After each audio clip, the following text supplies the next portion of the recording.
Solicito a entrada do nosso poderoso irmão Ademir Cândido da Silva, presidente honorário da soberana Assembleia Federal Legislativa.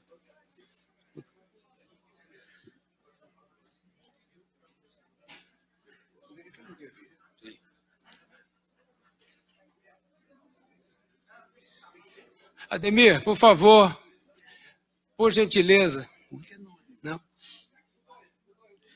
Tá bom.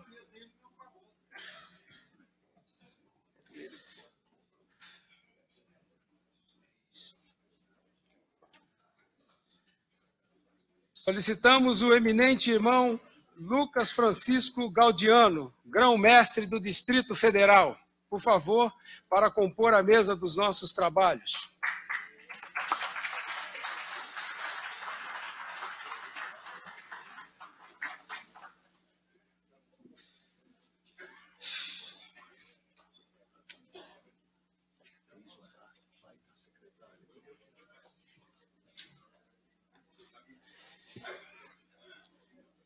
Chamamos o eminente irmão Adalberto Aloísio Eng, grão-mestre estadual de Santa Catarina.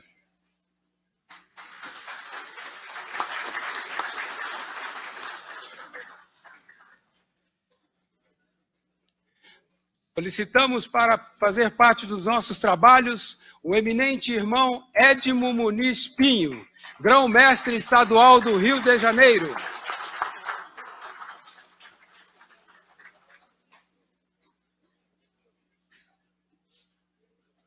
Grande.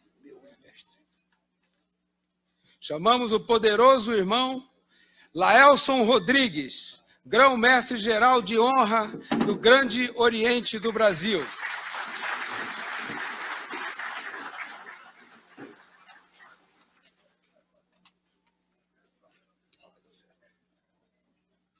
Por favor, todos em pé.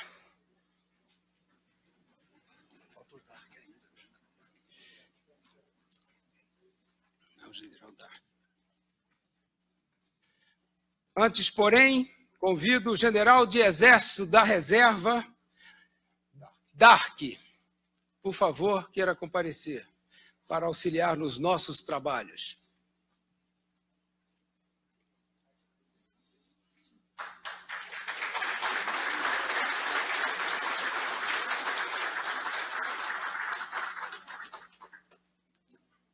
Me pego de surpresa. Quem mandou estudar?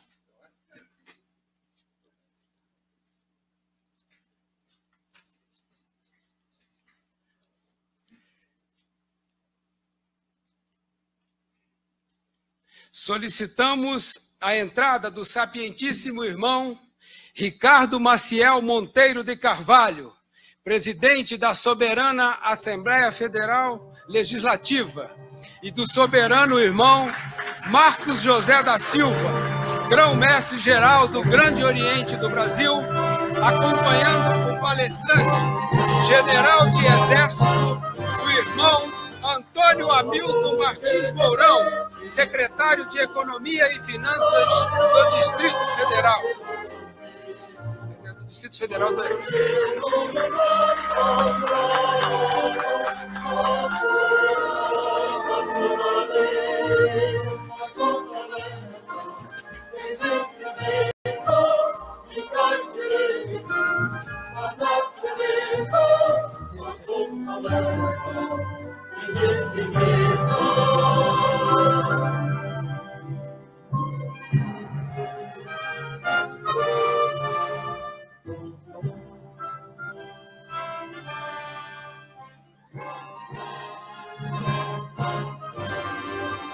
Agora faremos a homenagem ao Pavilhão Nacional.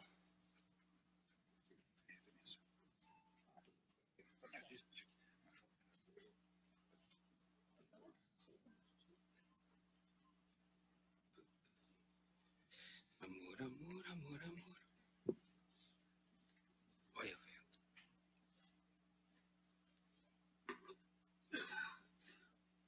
tá indo bem? Tá indo bem? Correto.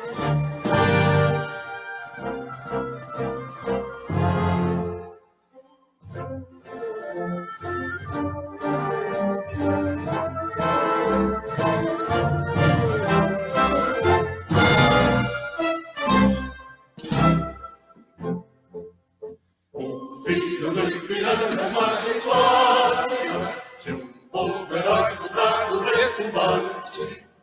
O sol da liberdade, raios lúcidos, brilhou no céu da pátria nesse instante.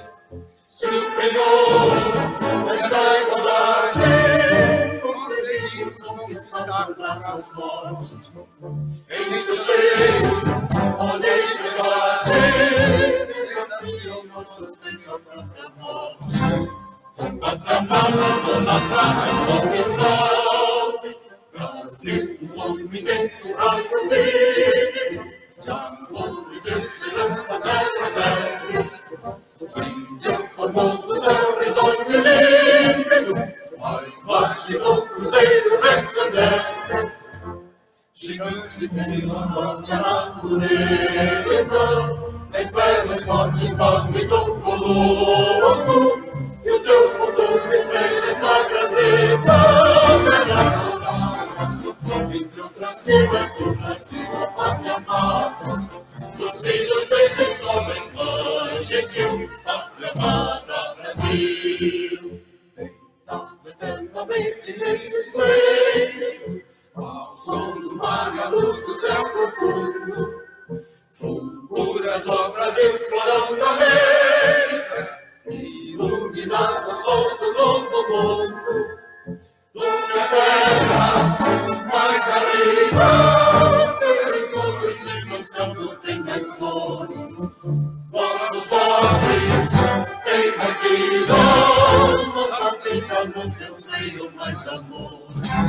Pátria amada, idolatrada, salve, salve, Brasil de amor eterno seja símbolo, lá o teu sempre has estrelado. Dignamente louco desta flor, mas no futuro e glória do passado, os seres da justiça guarda forte, verás que o filho teu não foge à luta, independente da própria morte. Entre outras vidas do Brasil, a pátria amada, os filhos destes homens, mãe gentil, pátria amada Brasil.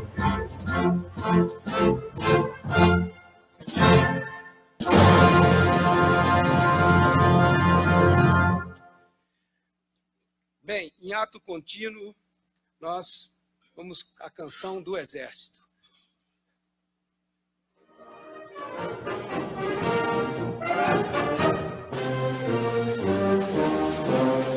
Nós somos a pátria quando fiéis soldados por ela amado. Nas cores de nossa pátria e brilha a glória, cuja vitória em nosso valor se encerra toda a esperança que o povo alcança. Mano de fora dela e brilha a glória, cuja vitória mas queremos com fervor.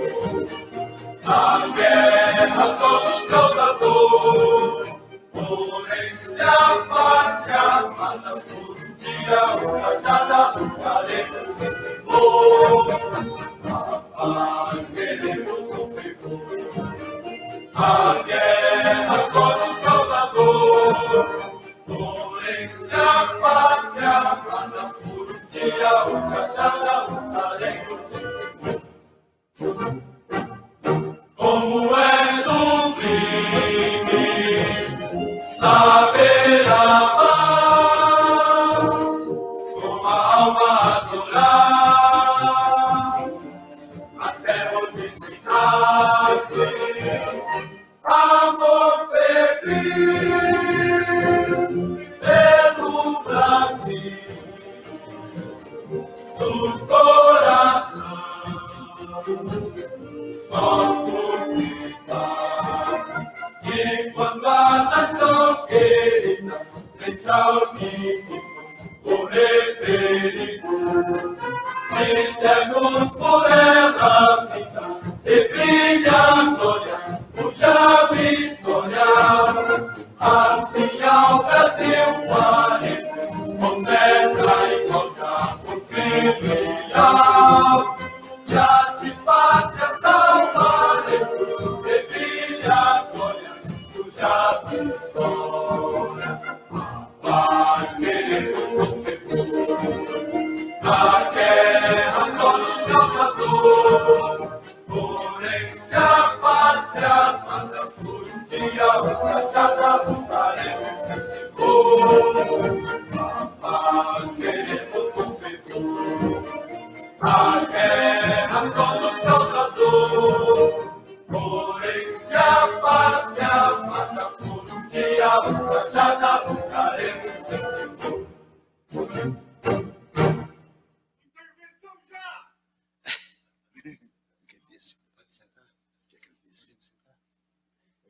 Podemos sentar, meus irmãos.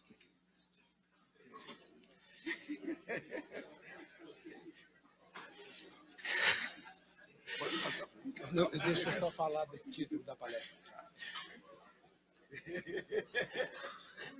Antes de iniciar a palestra do nosso general de exército, irmão Antônio Hamilton Martins Mourão, quero dizer que ele vai desenvolver o tema sobre análise da conjuntura mundial da América do Sul e do Brasil. Eu passo a palavra ao nosso coronel Manuel Penha para que ele possa discorrer de forma sucinta, porque é uma lista aqui imensa do currículo vitae do nosso general. Por favor, coronel.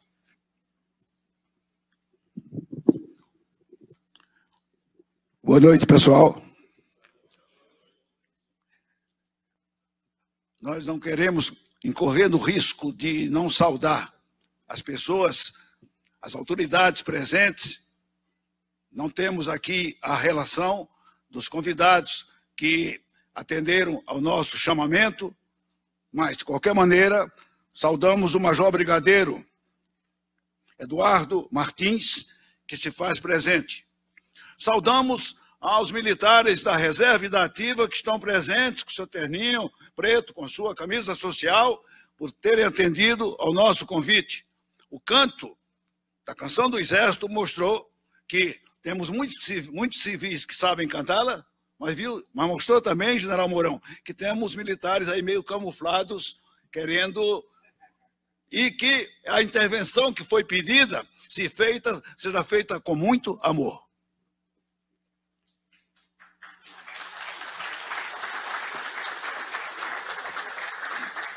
General Mourão, o nosso sapientíssimo irmão Ricardo, que está do seu lado esquerdo, que é o presidente da Soberana Assembleia Federal Legislativa do Grande Oriente do Brasil, ele, antes do senhor proferir sua palestra, ele vai dizer algumas palavras daqui a pouco, dizendo da razão do convite que foi feito e que serão feitas a outras pessoas. É isso, Ricardo? Ok.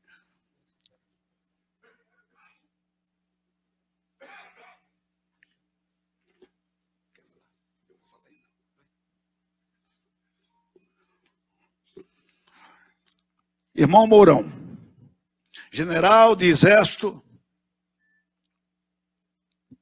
que toma conta da nossa Secretaria de Economia e Finanças do Exército Brasileiro. Portanto, excelentíssimo. Venerável irmão, que é das nossas lojas co-irmãs e confederado, e está vinculado e ativo à Sereníssima Grande Loja do Rio Grande do Sul.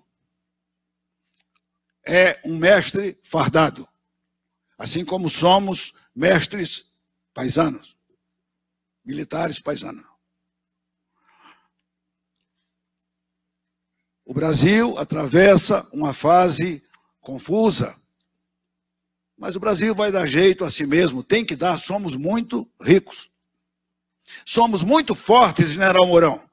Somos fortes como o Exército, como a Marinha, como a Aeronáutica, somos fortes como maçonaria. E, sem fazer palestra paralela, porque não fui delegado para isso, mas nossos dois gigantes, o gigante armado e o gigante desarmado, cuja força reside nas profissões, as duas estão bem longe da Operação Lava Jato. Como o general Mourão é das grandes lojas, nós queremos aqui fazer uma pequena apresentação, é uma operação quebra-gelo, dizendo que, por sermos federados, nós temos um presidente que leva o nome de soberano, que está do seu lado direito. Ele é o Temer. Não sabemos se ele vai ser preso.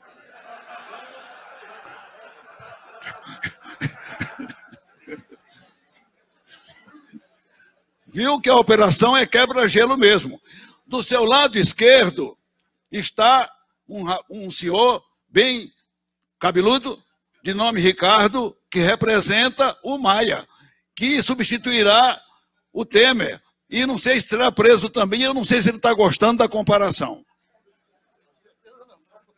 À sua direita, longo, está um outro general de 4 estrelas, general Dark. Então temos o alto comando do Exército aqui representado por Vossa Excelência na ativa e temos o alto comando do Exército na maçonaria representado pelo general Dark. À direita do general Dark tem uma autoridade. Esse não está correndo muito risco, não. Ele seria o governador do Distrito Federal, que é o nosso irmão Lucas Eldiano, que é o dono do nosso terreno. Não vou descrever para a direita, nem para a esquerda curto, nem para a esquerda longo, torna-se desnecessário. Essa foi só uma operação quebra-gelo. Currículo do nosso irmão e general de Exército Mourão. General de Exército Antônio Hamilton Martins Mourão, da turma de 75 de artilharia da Academia Militar das Agulhas Negras, por onde ele foi graduado bacharel em Ciências Militares. Ele tem o curso especial de Oficial de Informações, categoria A, da Escola Nacional de Informações, ESNI, aperfeiçoamento de oficiais da Arma de Artilharia, quando foi graduado mestre. Ele tem os cursos básicos paraquedista do Centro de Instrução General Penha Brasil, lá no Rio de Janeiro. Os testes de idiomas de língua inglesa, língua francesa, língua espanhola, no nível B. É mestre de salto, portanto, comanda a aeronave em voo. Tem a Escola de Comando de Estado-Maior.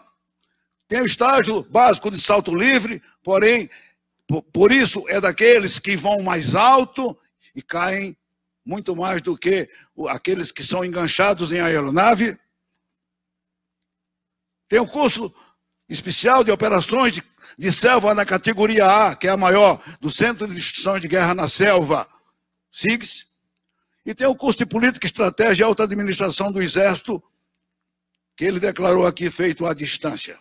Condecorações, 2, 4,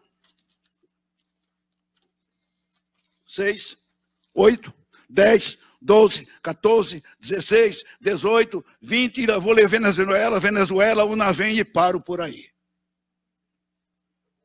Principais funções exercidas. Instrutor da nossa Escola de Formação, Academia Militar das Agulhas Negras. Missão de Paz em Angola, Unavém 3. Comandante do 27 Grupo de Artilharia de Campanha em Juí, no Rio Grande do Sul, que eu acho que foi aí que o irmão foi cooptado para ser maçom, porque já era maçom mesmo sem usar avental. Chefe de Estado-Maior da Artilharia Divisionária 6 de Porto Alegre, Rio Grande do Sul. Comandante da segunda Brigada de Infantaria de Selva, São Gabriel, Amazonas. Então pode falar pelo Brasil, porque são 64% do território que ele esteve sob um alto comando de 4 estrelas e comandando uma brigada numa região linda, despovoada. Vice-chefe do Departamento de Educação e Cultura do Exército, chefiou as escolas militares todas, e comandante militar do Sul. Ele colocou aqui, última função desempenhada, comandante militar do Sul. Função atual, secretário de Economia e Finanças. E eu disse para ele que nessa altura, do final da leitura do seu currículo vitae, riquíssimo, simplificado e riquíssimo, eu ia dizer para ele que ele tinha colocado o último comando do Rio Grande do Sul. Para o Exército é a nossa tropa maior e mais adestrada, talvez a mais rica, mas é muito forte.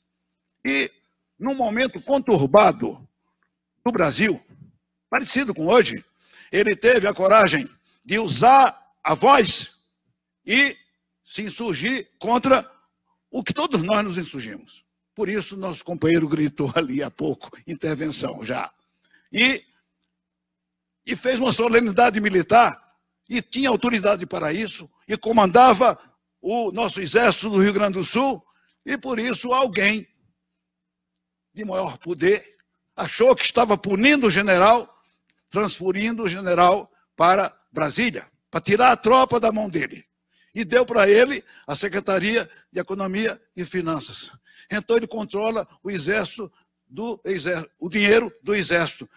Que punição! tiraram de uma função boa e deram uma muito mais nobre e mais forte, que é comandar o dinheiro. Não sei as dificuldades que o general enfrenta, mas em termos de dinheiro, General Mourão, é uma alegria ter lido o seu currículo.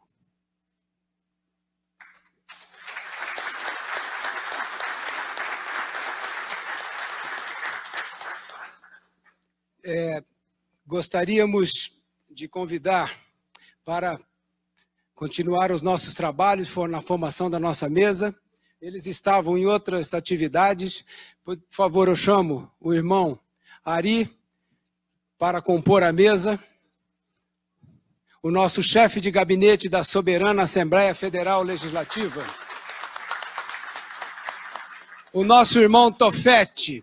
Convido também para formar a nossa mesa, ajudar nos nossos trabalhos.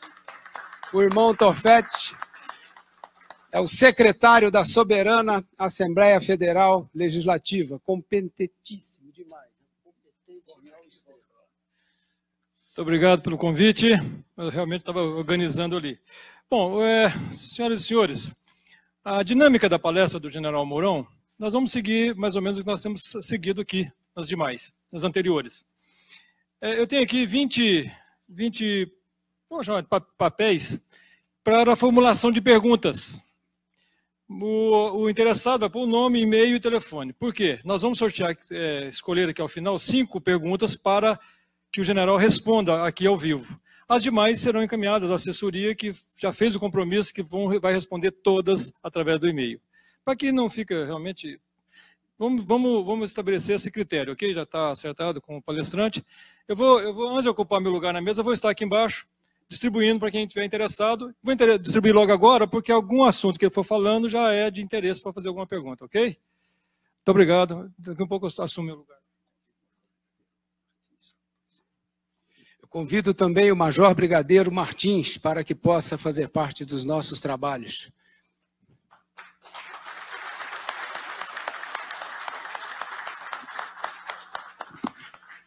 Está sendo montada uma força conjunta, Marinha e Exército.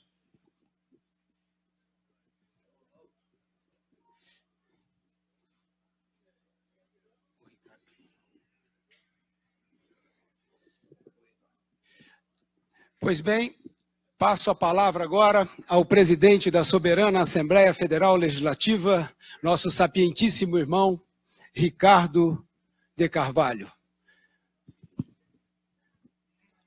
Por favor, com a palavra.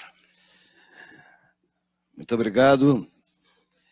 Mas nós temos hoje aqui, nessa composição dessa mesa, a Marinha Brasileira e o Exército Brasileiro. Ela não estaria completa se nós não tivéssemos a Força Aérea, né? E eu peço que tragam até aqui para compor a nossa mesa o nosso irmão e deputado federal, o Coronel Brito, Coronel Aviador, para tomar parte dos nossos trabalhos.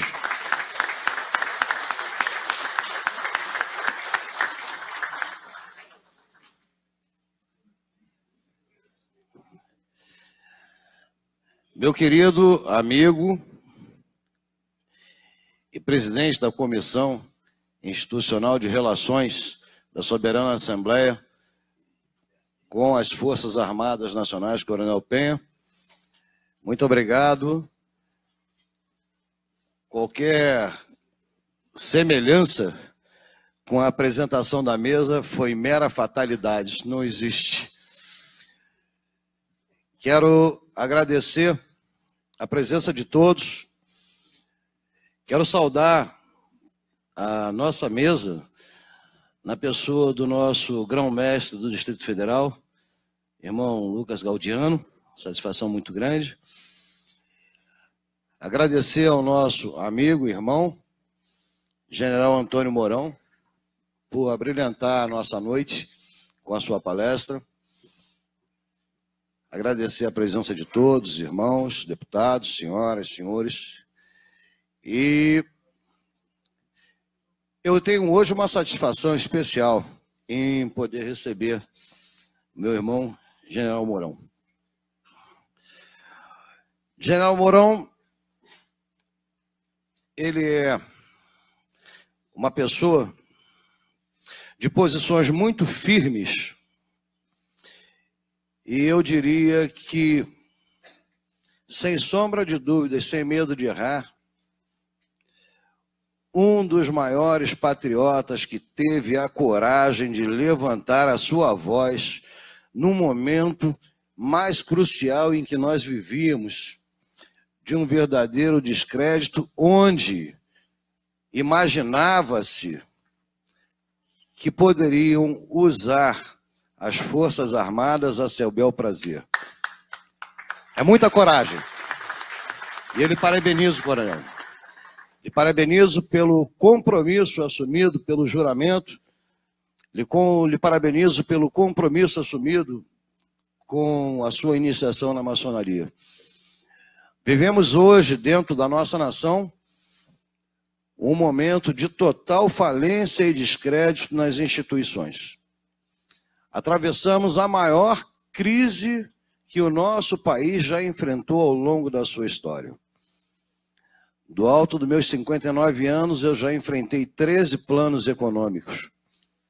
Enfrentamos todas as adversidades que poderiam ser impostas ao povo brasileiro e com muita luta, com muita garra. Isso é uma particularidade desse povo, general. O povo brasileiro tem essa particularidade de vencer as dificuldades. Lutar e acreditando que cada dia pode ser melhor. E nós fomos com todas as dificuldades construindo, ajudando a construir essa nação. Mas hoje, nós estamos completamente e infelizmente descrédulos das instituições que administram o nosso país. Vivemos em especial uma crise institucional, uma crise de segurança, uma crise ética e moral. Fosse apenas uma crise financeira, nós teríamos toda a capacidade do mundo de trabalhar mais e vencer essa crise financeira. Mas não podemos mais sozinhos lutar contra um sistema completamente falido, que tem interesses completamente distorcidos do que são os interesses da nação brasileira, do que é importante para o povo brasileiro. E eu me recordo que quando da sua entrevista, naquela rádio em Porto Alegre, eu me senti muito feliz, porque eu pensei comigo, alguma coisa há de acontecer. Eu vejo hoje um patriota, um general, levantar a sua voz definitivamente, mostrando que o Exército Brasileiro, que as Forças Armadas não estão ali para proteger ninguém, a não ser o cidadão brasileiro, o povo brasileiro. Essa é a função das nossas Forças Armadas. Eu tive, há 30 dias atrás, em Santos, e tive a grata satisfação de poder abraçar e cumprimentar o general Campos, um excelente patriota, um excelente general, uma folha de serviços prestado à nação também muito grande. Mas nós chegamos hoje a uma situação que nos bota numa situação muito difícil. Quando nós poderíamos imaginar que nós íamos ter que usar o Exército, teríamos que recorrer às Forças Armadas para tentar garantir a segurança e a estabilidade de um povo. A exemplo do que a gente vive hoje no Rio de Janeiro, onde nós tivemos a força do Exército fazendo uma verdadeira operação em favor da segurança do cidadão do Rio de Janeiro. E hoje esse exército, esse mesmo exército, tem que voltar, tem que expor os nossos soldados a uma situação que vivemos de guerrilha urbana para tentar garantir a paz do cidadão carioca. As coisas não vão bem para o nosso país, general. Os princípios foram todos distorcidos. O povo brasileiro não mais aguenta essa situação. Não existe saída. Não é uma eleição prevista para 2018 que vai mudar a situação do país. todos, quase que sem exceção, dos nossos representantes, deputados, senadores, estão envolvidos em algum esquema de corrupção. A corrupção nesse país se tornou uma coisa tão banal que na segunda-feira a gente assiste a um escândalo e na terça-feira já estamos esperando o próximo. O povo brasileiro já não se escandaliza mais com a falta de postura ética e moral de seus dirigentes. Os investimentos internacionais, que são muito importantes para o nosso país, pararam. A economia desse país parou. Nós estamos todos vivendo uma situação muito difícil. A maçonaria, ela tem uma história construída junto com o Exército de Caxias, nosso grão-mestre, onde a maçonaria foi muito atuante politicamente e colaborou com a construção da República, com a construção da nação brasileira. E hoje, essa mesma maçonaria levanta a sua voz e retoma o seu compromisso como instituição de homens justos e sérios, buscando colaborar de alguma forma com a sociedade brasileira, resgatando os princípios éticos e morais que são muito importantes na direção do nosso país, na construção da nossa família. Nós estamos fazendo a nossa parte, general. Nós criamos uma comissão institucional de relações da Soberana Assembleia Federal Legislativa do Grande Oriente do Brasil com as Forças Armadas, que está sob a presidência do Coronel Penha, buscando identificar e intensificar a participação do Exército Brasileiro e da maçonaria nas atividades sociais em todo o território nacional. Cumprimos o maior desafio que poderíamos, que era conseguir criar uma comissão institucional de representatividade parlamentar no Congresso Nacional. Conseguimos, graças a Deus, 3 deputados federais, irmãos, que não estariam envolvidos, até onde nós conseguimos levantar, em qualquer leviandade, em qualquer desvio de conduta. Foi tarefa árdua. Foi procurar uma agulha num palheiro à noite, sem luz. É vergonhoso. Estamos construindo uma comissão institucional de relações políticas junto a irmãos de profundo conhecimento jurídico para conseguir trabalhar e desenvolver e promover projetos de leis de iniciativa popular lançados pela nossa instituição, Grande Oriente do Brasil, Grande Loja, independente, com as sociedades, com as entidades sociais, como Lions, Rotary. Nós estamos tentando movimentar as sociedades organizadas em favor da nação brasileira. Nós estamos fazendo a nossa parte. Ficamos muito felizes, coronel, general. Ficamos muito felizes porque sabemos que vamos encontrar nas Forças Armadas o apoio e o amparo para continuarmos essa luta e para intensificarmos todos os nossos esforços em favor da construção de uma pátria mais justa, mais igualitária, onde o respeito ao cidadão seja prioridade de todo servidor público por ele eleito. E eu quero passar a palavra ao nosso grão-mestre, irmão Marcos José da Silva, para suas considerações. Boa noite a todos. Na pessoa do nosso querido sapientíssimo presidente da Assembleia, eu apenas diria idem, que ele já fez uma palestra. Então, sendo assim, eu parabenizo a iniciativa da Assembleia por trazer-nos aqui a palavra do general Mourão, e dizer que nós é que somos os grandes beneficiados. É bem verdade que temos esse momento de turbulência, mas nós já passamos por outros. Algumas até bem árduas, e nós sabemos disso. E a fibra e o denouro do povo brasileiro há de superar isso. Nós somos como se fôssemos um aço, do qual seria forjada uma espada. E a boa espada é aquela, general, que vai ao fogo, é malhada, vai na água. Vai ao fogo, malhada, é água. E assim vai se montando a grande espada. Nós estamos já passando pelo fogo, pela água, e já fomos malhados. Tenho certeza que superaremos isso.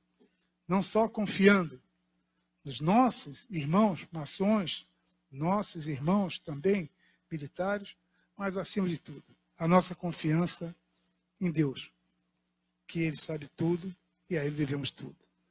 Obrigado pela essa gentileza.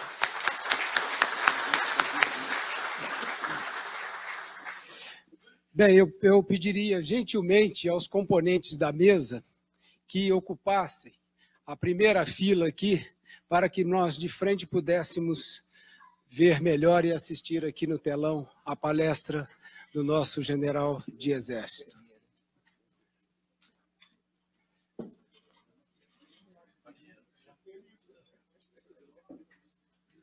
Esse cara me mata.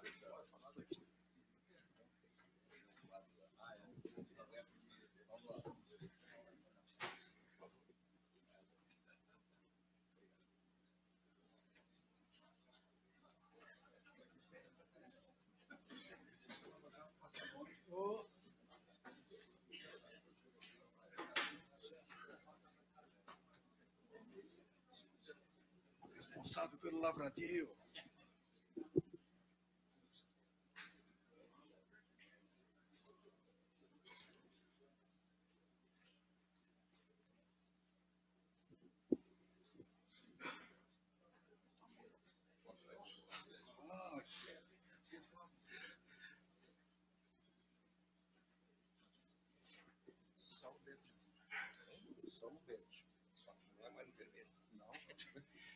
Com a palavra, o general Mourão. Caros e caríssimos irmãos,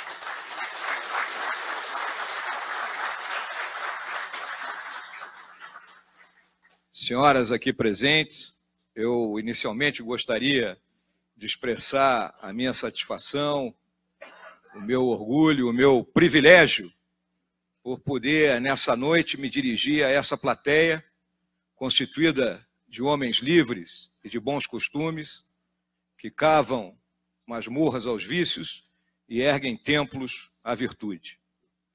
Comigo me acompanha o Coronel Ferraz, meu assistente, e que na linguagem militar é conhecido como Joel, jovem oficial de efeitos luminosos.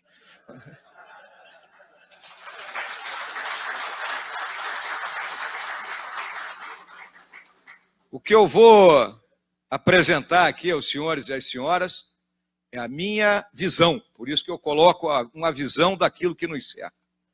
Em todos os fóruns que eu compareço, eu deixo muito claro que eu não sou o dono da verdade. Cada um de nós tem seus conhecimentos, suas habilidades, suas atitudes, seus valores, suas experiências, né? E isso dá uma percepção. E é isso que eu vou tentar transmitir aqui de forma a mais objetiva possível a todos os senhores.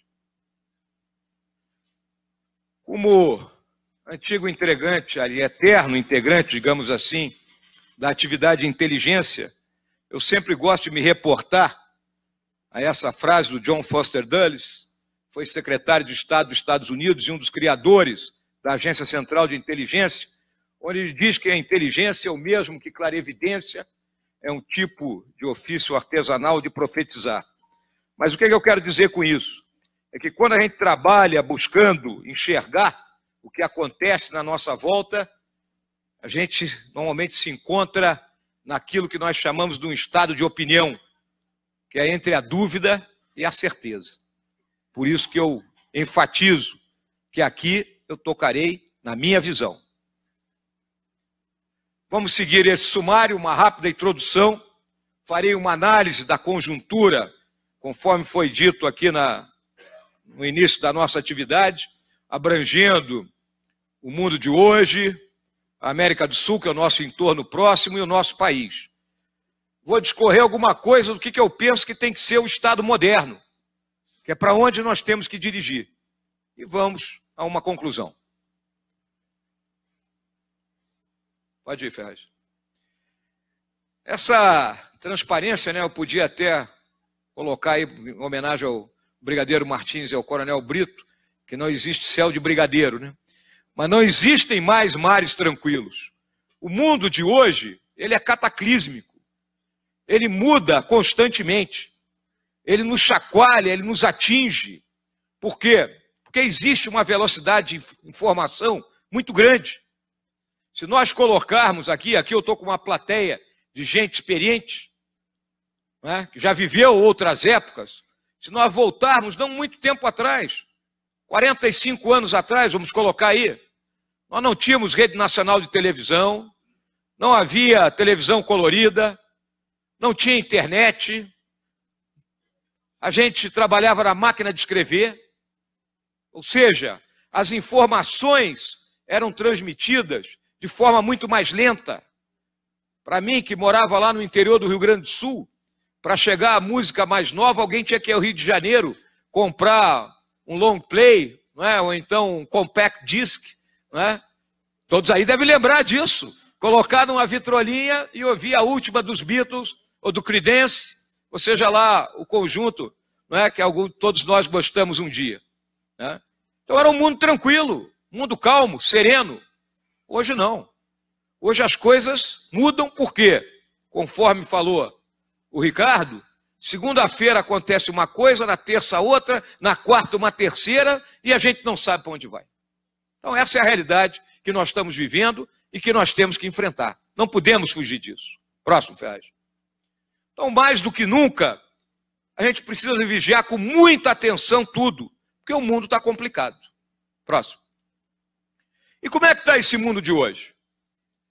Ele tem a hegemonia militar de uma hiperpotência militar, tecnológica e econômica. Ninguém tem dúvida que os Estados Unidos da América, por mais que passem por abalos, né, nós estamos vendo agora o furacão que arrasou Houston.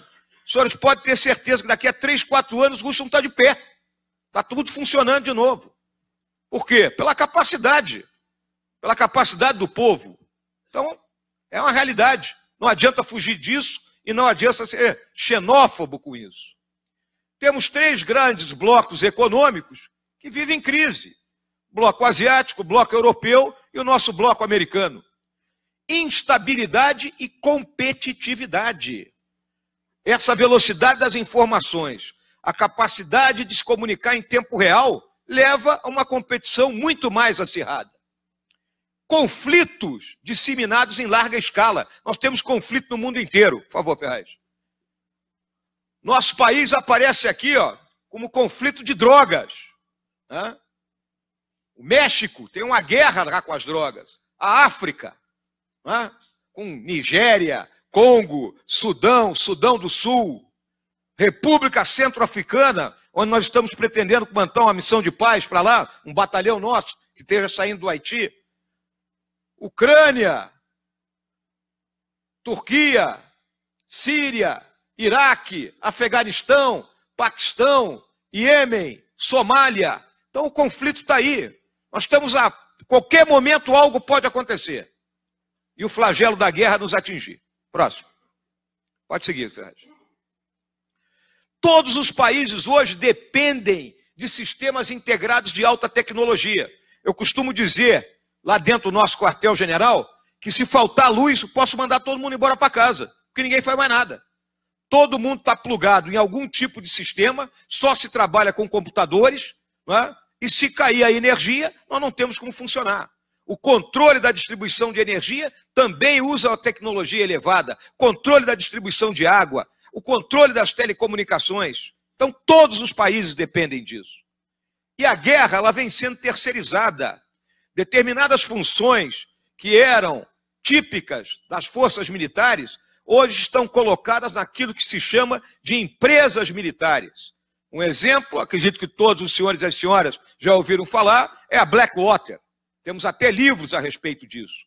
Né? Então, proteção da área de retaguarda, distribuição de determinados suprimentos, ajuda humanitária, isso vem sendo colocado na mão de mercenários. É o barateamento do custo da guerra. A guerra custa muito caro hoje em dia. Próximo. Grandes corporações desafiando os estados nacionais. Vimos isso aqui no nosso país. As grandes empreiteiras, né, praticamente tomaram conta do Estado. Já me referi ao impacto dos grandes acontecimentos em tempo real. Um grande número de atores governamentais que ocupam espaços que seriam do Estado.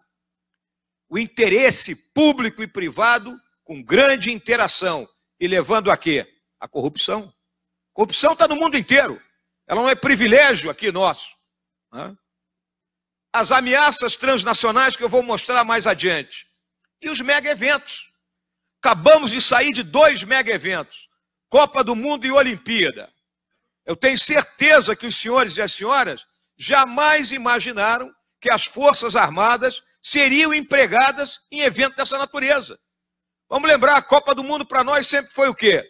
Dia que termina o trabalho mais cedo, churrasco, pipoca, cerveja e vamos ver o jogo do Brasil, que ultimamente não tem nos satisfazido muito, né? Mas essa é a realidade. E de uma hora para outra, tivemos que ser empregados na segurança desses eventos. Tal a magnitude que isso atingiu, e atingiu por quê? Próximo, Ferraz.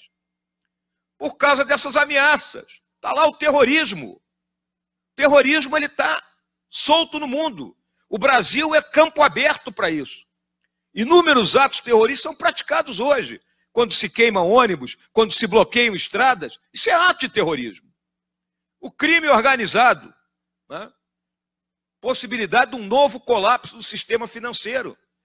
Aí o pessoal alardeando que a Bolsa de Valores atingiu 75 mil pontos. Vamos olhar lá. São 4 grandes empresas que detêm 60% das ações. 2 são banco, Itaú e Bradesco. E as outras 2 são empresas de commodities, Petrobras e a Vale. O resto são pequenas empresas. Fluxo de capitais ilícitos, né? Hoje está havendo uma união mundial para conter isso, a lavagem de dinheiro que ocorre. Né? Tivemos há pouco aí aquela dinheirama encontrada lá em Salvador, lá com o nosso amigo, digamos assim, entre aspas, Gedel, né? Que tomava banho com dinheiro, né? Tal a quantidade de impressões digitais que havia nele. Migrações ilegais. Né? Aqui em Brasília nós não vemos isso muito, mas vão ao Rio de Janeiro, caminhem na orla de Copacabana no final da tarde e vão ouvir línguas africanas, espanholas, haitianos e por aí afora. Conflitos armados, doenças infecciosas, a febre amarela voltou, chikungunya, zika, coisas que nós julgávamos banidas, esgotamento das fontes de energia. E o nosso país tem muita fonte de energia. Olham para a gente com olho grande. Espionagem, a instabilidade dos regimes, colapso dos sistemas de informação, tal a quantidade de dados que vem sendo acumulado. A ampliação das simetrias, o gap tecnológico, a guerra cibernética. Todo dia tem um vírus novo invadindo o mercado. Todo dia as nossas instituições são atacadas. Catástrofes ambientais e climáticas. O clima mudou, senhores e senhoras. Não adianta tapar o sol com a peneira. Vamos lembrar o seguinte, há 50 anos atrás, se dormia no Rio de Janeiro, General Dark, sem ar-condicionado, na Vila Militar. O senhor imagina isso hoje? Não? Aqui em Brasília ninguém usava ar-condicionado há 40 anos atrás. Não havia isso. E hoje nós não vivemos sem isso. Por quê? Porque o clima mudou. O clima mudou. Próximo. E a política? A política é especial, né? Ricardo fez um toque aí a respeito. São escravos das pesquisas de opinião. Todo político tem um marqueteiro e se ele chegar nesta plateia aqui, ele vai falar tudo aquilo que é música para os nossos ouvidos. Porque o marqueteiro vai dizer o que ele tem que fazer. Ainda estamos vivendo sob a ditadura dos conceitos de esquerda e direita, que estão abraçados na corrupção, né? Os dois. Agora, senhoras e senhores, existe algo mais anacrônico do que esses dois conceitos? Isso vem da Revolução Francesa, vem do final do século XVIII, da Assembleia dos Estados Gerais. E ainda continua-se com essa visão.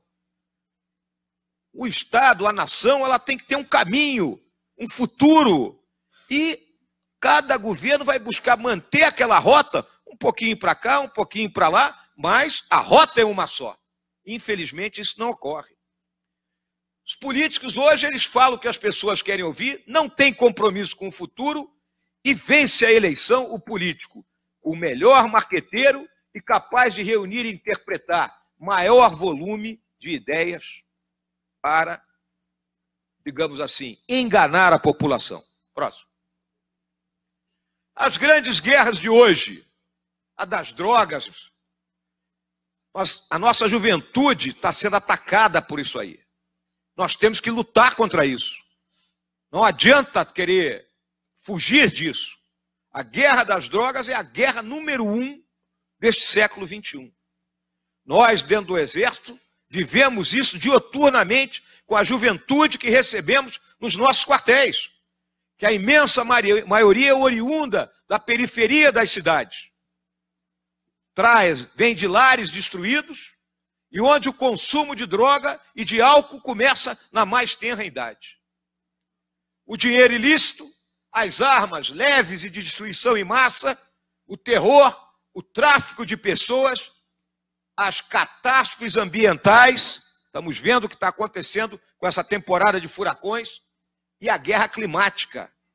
Senhoras e senhores, por que os africanos saem do norte da África, se atiram no mar Mediterrâneo em embarcações improvisadas para atingir o sul da Europa?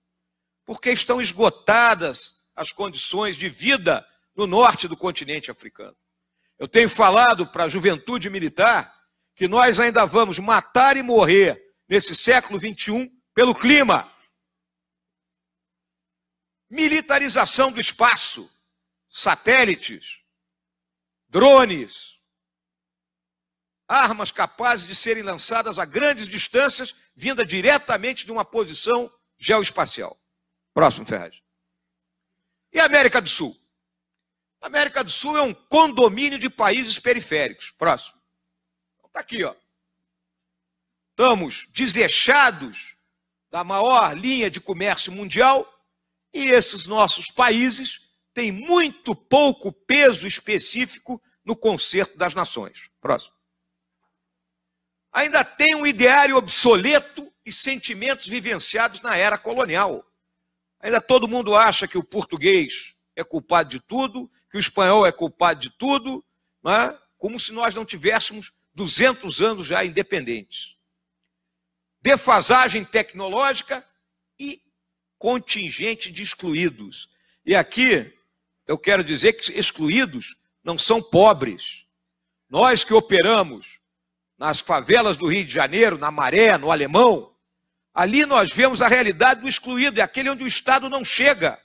O Estado não retira o lixo, o Estado não mantém a escola, o Estado não mantém a unidade de pronto atendimento funcionando, o Estado não coloca o saneamento básico, o Estado não dá nada para essas pessoas. Aí quem é que dá? É o traficante. O traficante vende o gás, o traficante vende a internet, o traficante vende a TV a cabo, o traficante bota um médico lá dentro para atender a população. Esses são os excluídos. Próximo. Onde estão os líderes? Procurem líderes na América do Sul. E uma carência total de estratégia de desenvolvimento. Os nossos países dependem da exportação de itens primários e de pequeno valor agregado. Então está aqui, ó, nossos principais itens: ferro, petróleo, açúcar, soja, cobre, ouro. Esses são os principais itens de importação. Nada de produtos industrializados. Os grandes compradores, 35% do que se vende da América do Sul compra os Estados Unidos, 27% a China. São os dois grandes compradores. Próximo. Regimes políticos frágeis. Está aí, ó, Venezuela com problema, Equador com problema, Bolívia com problema. Insegurança institucional ligada à fragilidade dos regimes. E aqui, senhoras e senhores, temos conflitos regionais adormecidos. Muita gente acha que o nosso entorno próximo é tudo tranquilo e não é. Vamos lá. A Venezuela tem uma pendência com a Guiana em torno da região do Essequibo. Existe a região do Triângulo do Ouro no Suriname. A Colômbia e a Venezuela têm uma pendência por essa Península Guajira, que é uma questão de exploração de petróleo. O Equador e o Peru foram à guerra há 20 e poucos anos atrás. A Bolívia perdeu território para todo mundo aqui. Bolívia e Peru fizeram uma guerra contra o Chile, foram batidos, a Bolívia perdeu a saída para o mar. A nossa fronteira com o Paraguai tem guerrilha, tem brasiguaio, tem sem terra, tem tudo que tem direito. Uruguai e Argentina estão brigando pela questão das fábricas de celulose na beira do rio Uruguai. Então, e vamos lembrar o seguinte, todo mundo fala espanhol e nós falamos português. Próximo. Diplomacia paralela, regida por atores não institucionais e com estratégias, em tese, pouco transparentes. Mas nós sabemos que são bem transparentes. Qual é a diplomacia paralela? Está aqui, ó, o Foro de São Paulo, que todos os senhores e as senhoras conhecem muito bem. Mas em algumas plateias que eu compareço, o pessoal desconhece. Está aqui, ó, criado em 1990. Olha quem está aqui, ó, sentadinho aqui, ó. Amigo lá do nosso, na época ainda, o Fidel Castro. O que o Fidel Castro fez? Quando acabou o ouro de Moscou, ele criou essa organização. Próximo aí, Ferraz. É a mais vasta organização política que já existiu na América Latina. Participam todos os governantes esquerdistas do continente. Mais de 100 partidos legais e várias organizações criminosas ligadas ao narcotráfico e ao sequestro. Tínhamos as Farc agora vão virar um partido político, e o Movimento de Esquerda Revolucionário Chileno, entre outras. O Foro de São Paulo está atuando? Está atuando. Próximo. Está aqui, ó. Segundo encontro, 15 de julho. Solidariedade a quem? Lula e a Venezuela. Então, esse pessoal não desiste nunca. Hã? Aquela história, sou brasileiro e não desisto. Aqui, ó, essa turma aí não desiste. Próximo. Aqui temos condições favoráveis à atuação daquela criminalidade transnacional, inteligência dos grandes países, ONGs, grandes empresas e decisões das organizações multilaterais. ONU, OTAN, decisões desses grupos nos influenciam. Somos vulneráveis àquelas ameaças globais e aqui estão os maiores produtores de droga. Bolívia, Peru, Colômbia na cocaína e Paraguai na maconha. E quem é o grande mercado consumidor? O Brasil. Tudo que eles produzem ou vem para cá ou vai na direção dos Estados Unidos e da Europa. Essa é a realidade. Próximo. Chegamos ao nosso Brasil. Como é que anda das pernas o nosso país? Ninguém tem dúvida do nosso porte estratégico, né? 8 milhões e meio de quilômetros quadrados, 7.500 quilômetros de costa, 17 mil quilômetros de fronteira, com 11 países diferentes. E aí é importante, senhoras e senhores, soluções para a nossa questão de fronteira não é igual de outros países. Olha o tamanho da nossa fronteira e a quantidade de gente com quem a gente se liga. Vamos lembrar o seguinte, ó, os Estados Unidos faz fronteira com quantos países? 2. Um é o Canadá. Tem algum problema na fronteira com o Canadá? Nada. O outro é o México. São 3.200 quilômetros de fronteira com o México. E eles, com todo o aparato que têm, não conseguem controlar aquilo lá.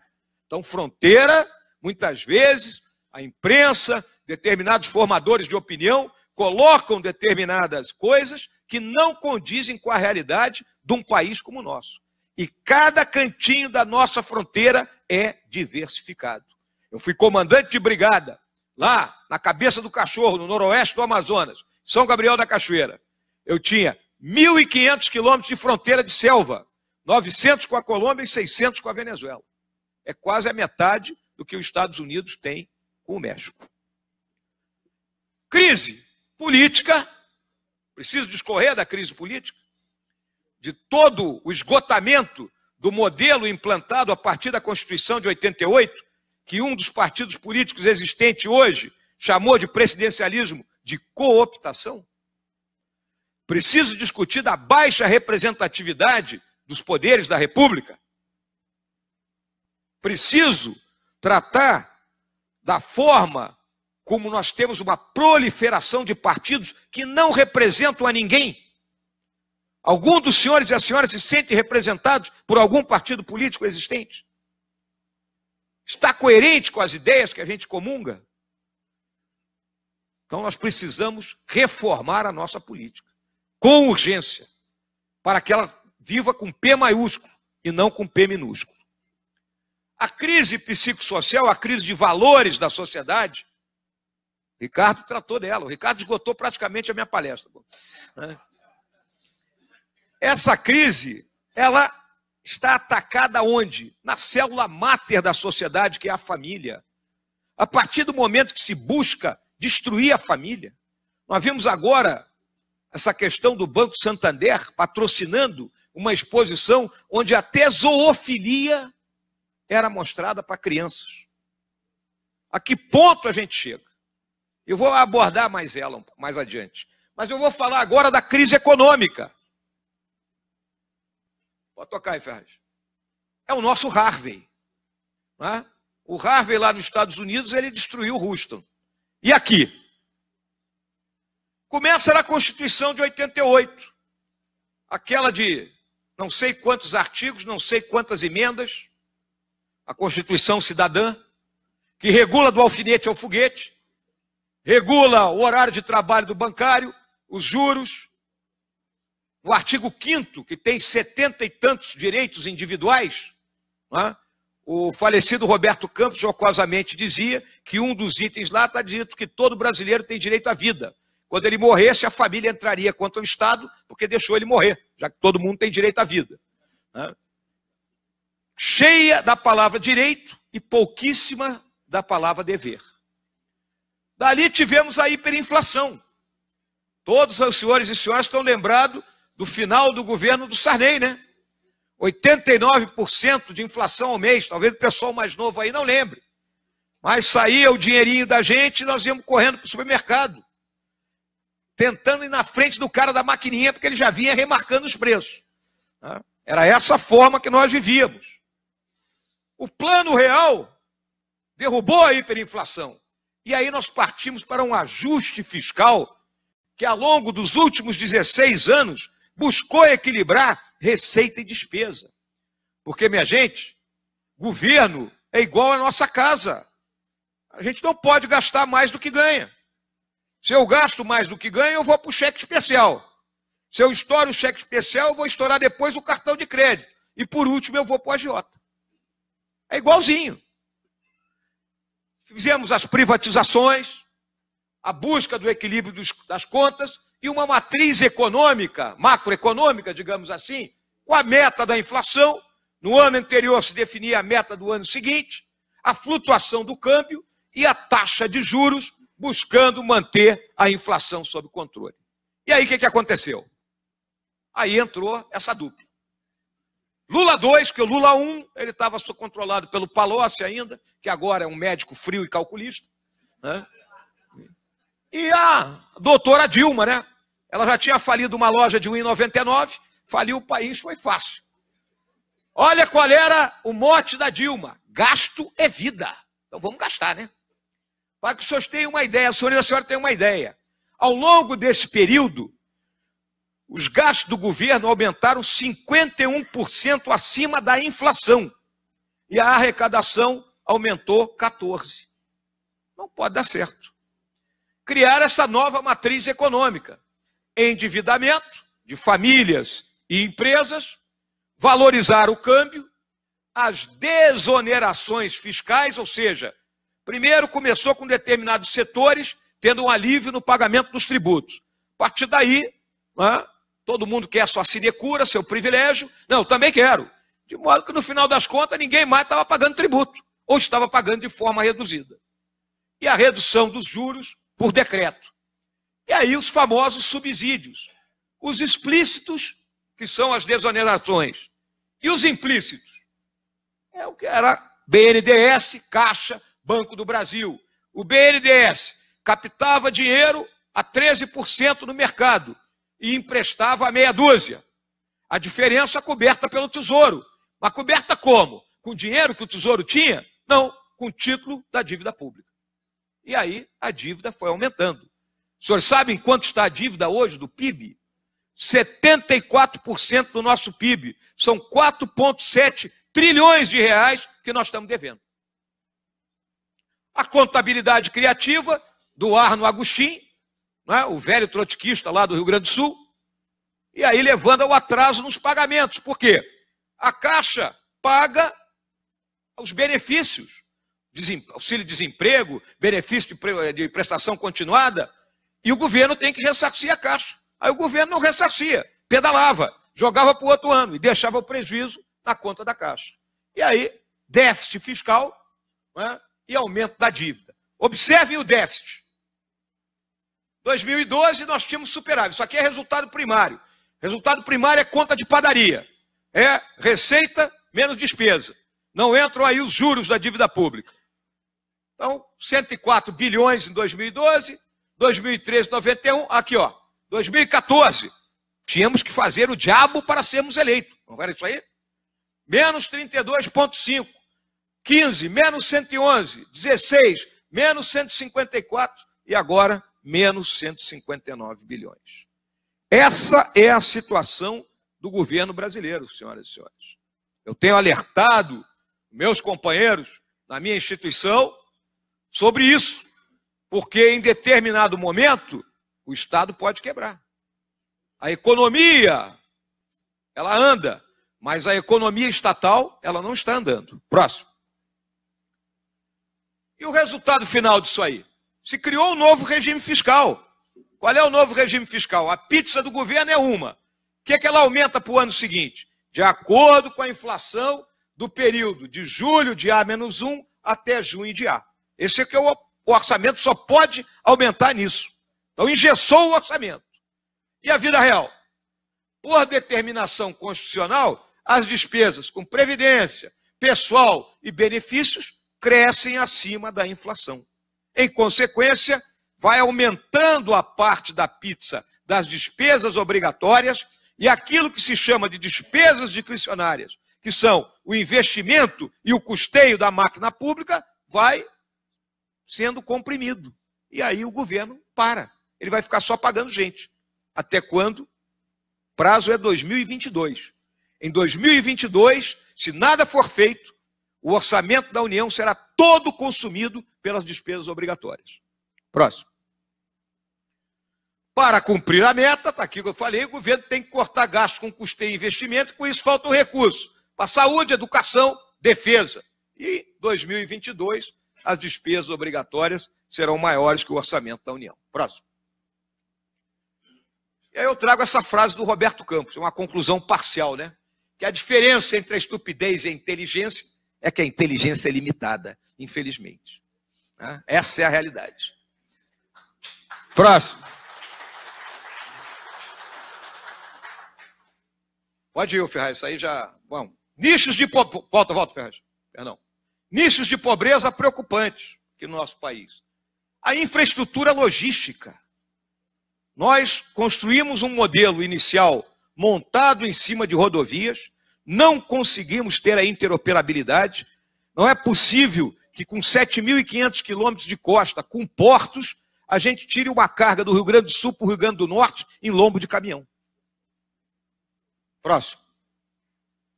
Bases institucionais do nosso país frágeis. Aplicação desequilibrada das expressões do poder nacional. Só temos 1,2% do comércio mundial. E dependemos de tecnologias alienígenas. Não dominamos todos os ciclos tecnológicos. Defesa e segurança são precárias. E a atividade de inteligência, ela se tornou maldita com o fim do período dos presidentes militares. É chamado de ditadura militar. O período de 1964 a 1985 é deboche. Porque os mesmos que chamam de ditadura militar chamam Fidel Castro de presidente. Próximo. atores à margem da lei, abrigados em áreas e segmentos carentes da população e em atividades envolvidas pelo Estado. Então, aqui estão os dois grandes grupos de bandido que nós temos. Aquele bandido que nos assalta na rua, que rouba o celular, que rouba o carro, que dá um tiro num pai de família na esquina para tirar qualquer troco que o cara tenha, e a turma do colarinho branco, a turma dos 51 milhões. Né? A turma como o nosso Carlos Arthur Nussmann, que tinha mais dinheiro em casa que no banco. Né? Eu acho que ele não confia nos bancos, deve ser algo dessa natureza. Sociedade carente de coesão cívica. Sociedade brasileira está anímica.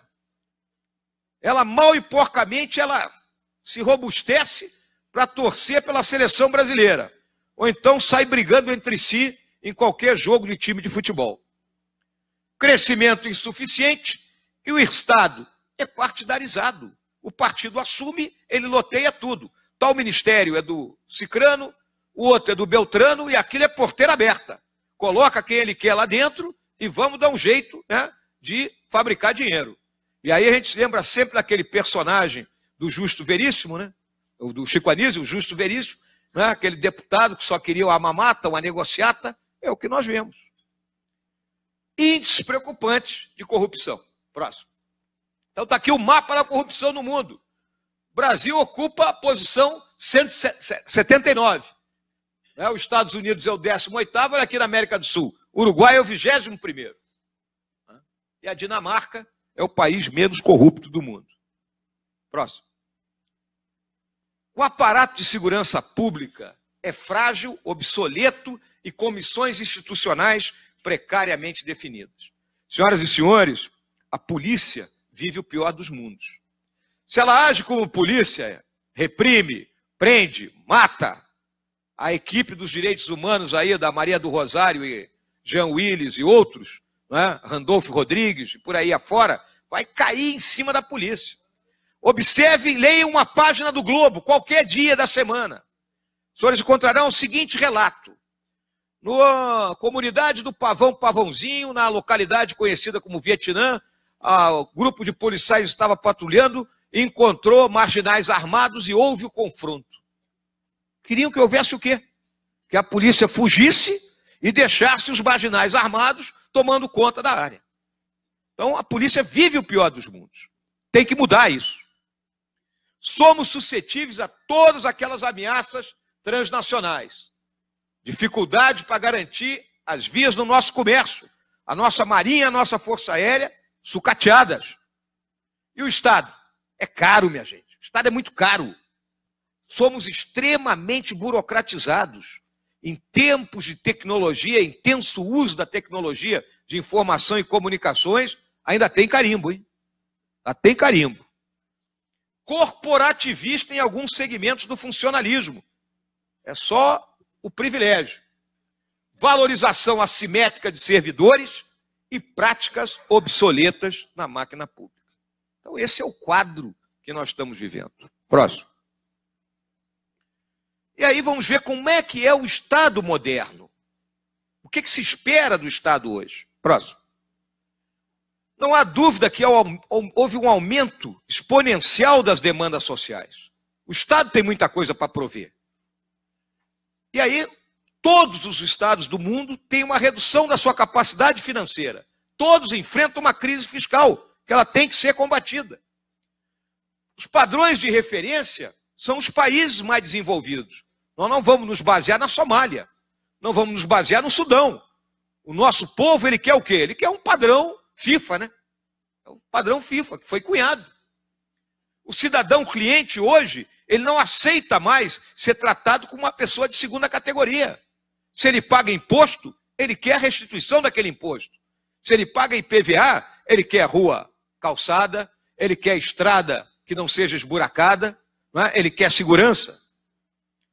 A extensão dos direitos sociais aumentou, não é? Nós tínhamos a massa dos excluídos, é um fator desestabilizador. Tem que entender isso. E há uma reação à cultura burocrática e à má qualidade do serviço público. O servidor público, o próprio nome está dizendo, ele tem que entender que ele presta serviço à comunidade. Ele não está fazendo favor para ninguém. Próximo. Fundamentos econômicos de hoje. Disciplina fiscal. Eu arrecado, eu gasto. E aí tem que priorizar os gastos. É a famosa escolha de Sofia. Se formos lá para o primeiro capítulo do livro do Adam Smith, da Riqueza das Nações, o que se diz? Canhão ou manteiga. Mas tem que haver uma escolha. Reforma tributária e liberalização financeira. O regime cambial e liberalização comercial. Ninguém pode temer investimento estrangeiro. Nós ainda estamos naquela... Não, vão tomar a Amazônia, vão, comprar as terras na fronteira. Não podemos temer isso.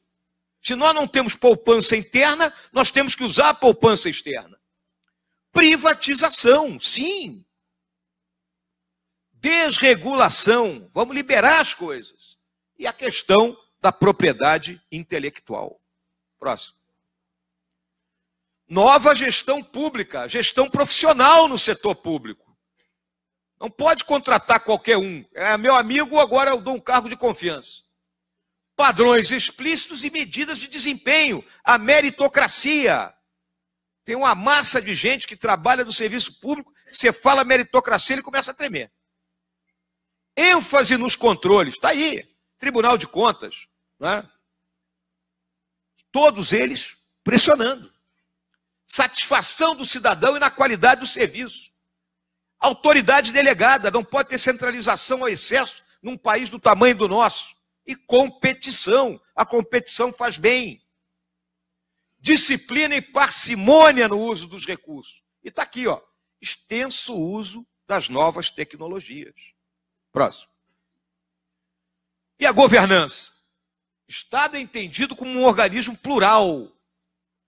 Especificar os objetivos das políticas públicas é a famosa transparência. E aí levando a interação com a sociedade, o uso das redes, a comunicação hoje, ela flui pelas redes. Relações baseadas na confiança e contrato. Políticos com liderança. E a transparência, que eu já me referi. Próximo. E aí o Estado se transforma de um Estado de serviço, produtor do bem público, em um Estado que serve de garantia à produção do bem público. Então o Estado ele tem que encolher para fazer isso. De um Estado ativo, provedor solitário do bem, é um Estado ativador, fomentador, que aciona e coordena os outros atores a produzir com ele. E de um Estado dirigente ou gestor, é um Estado cooperativo, que produz o bem público em conjunto com os outros atores. Isso é a transformação, senhoras e senhores. É o caminho. Próximo. Vamos chegar então aqui à nossa conclusão. Qual é o significado disso tudo?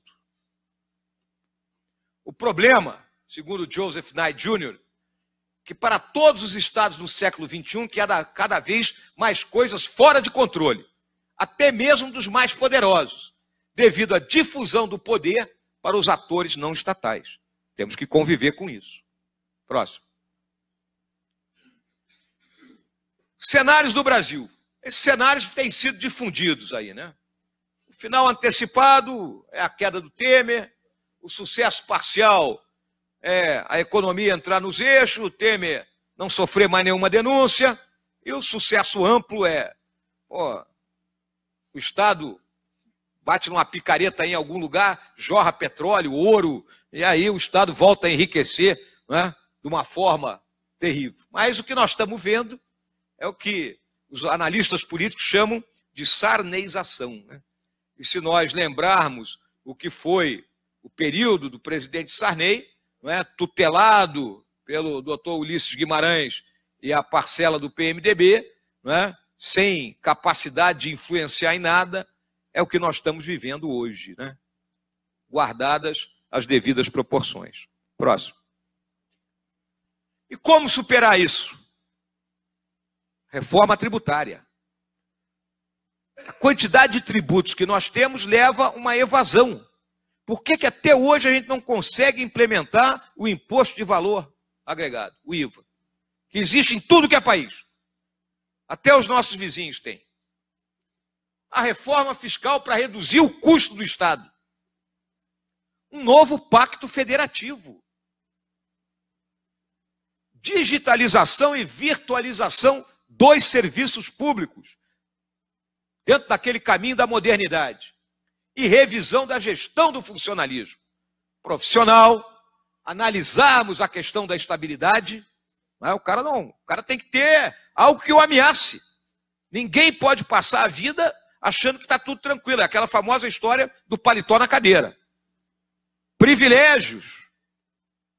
Greve. Como é que o funcionalismo pode ter direito de greve? E ter estabilidade? E aqui, minha gente, existe a maior de todas as reformas, que é a reforma moral, em cima dos valores da sociedade, da questão psicossocial, a reforma cultural. Nós carregamos dentro de cada um uma herança cultural tripla. Nós temos a herança cultural ibérica, que é a do privilégio e da sinecura. Todo mundo quer se dar bem. Temos a herança cultural indígena, que é da indolência. É o índio deitado na rede e a mulher cavando lá, carregando o filho. E temos a herança cultural africana, que é a da magia. Vai dar certo. Vai dar tudo certo.